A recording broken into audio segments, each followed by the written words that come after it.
Today it is lecture number 7, and this lecture number 7 will have two parts, A and B. Part A में मैं गोलीय दर्पणों में प्रतिबिंबों के बनने की स्थितियों का खुलासा करूंगा और पार्ट 2 में एक उदाहरण देकर रेखा चित्र कैसे खींचते हैं उसकी मैं चर्चा करूंगा। पहले 7A की मैं चर्चा करूंगा। इसके अंदर हम पहले एक उत्तल दर्पण लेते हैं। उत्तल दर्पण में हम देखते हैं कि वस्तु का जो भी इमेज बनता है, प्रतिबिंब बनता है, वह हमेशा आभासी बनता है और जो इमेज का जो साइज होता है वह वस्तु के साइज से हमेशा कम होता है। हम कह सकते हैं कि मैग्नीफिकेशन जो होता है उत्तल दर्पण में वह हमेशा 1 से कम होता है।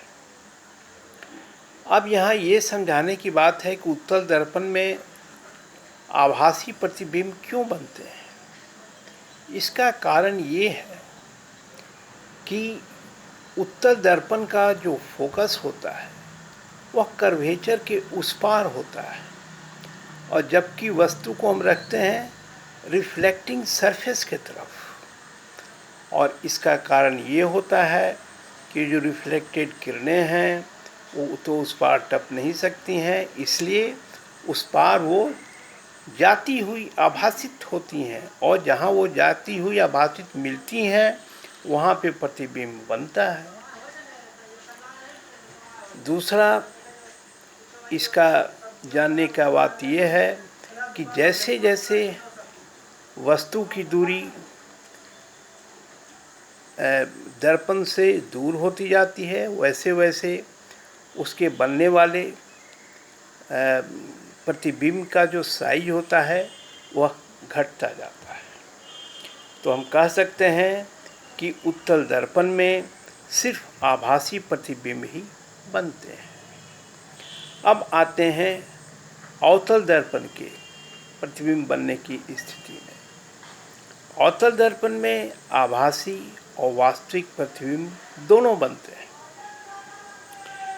वास्तविक प्रतिबिंब कब बनते हैं?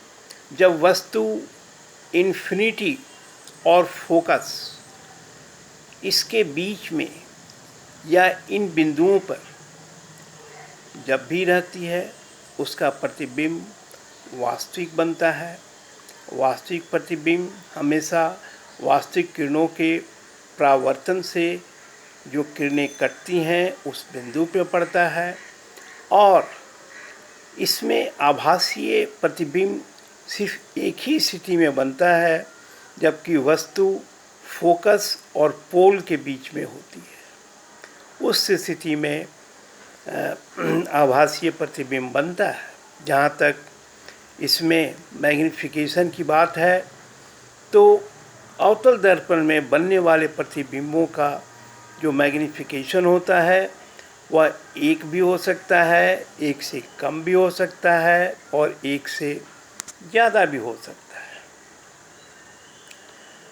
और इसमें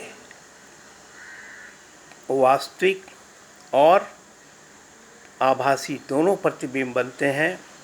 आभासी सिर्फ फोकस और पोल के बीच में जब वस्तु रहती है तब वो आभासित बनती है। उसके पूर्व इन्फिनिटी और फोकस के बीच में फोकस तक जितनी वस्तुएं अगर रहती हैं उनका वास्तविक इमेज बनता है। वास्तविक इमेज जब बनता है तो वह वस्तु की तुलना में उल्टा बनता है और जब आभासी बनता है तो वह वस्तु की तरह सीधा दिखाई देता है, इरेक्ट एंड वर्चुअल। और जो वास्तविक होता है रियल एंड इन्वर्टेड। तो ये स्थितियाँ हुई हैं। अब मैं दूसरे पार्ट में इसके रेखा चित्र खींचने के ऊपर मैं प्रकाश डालता हूँ।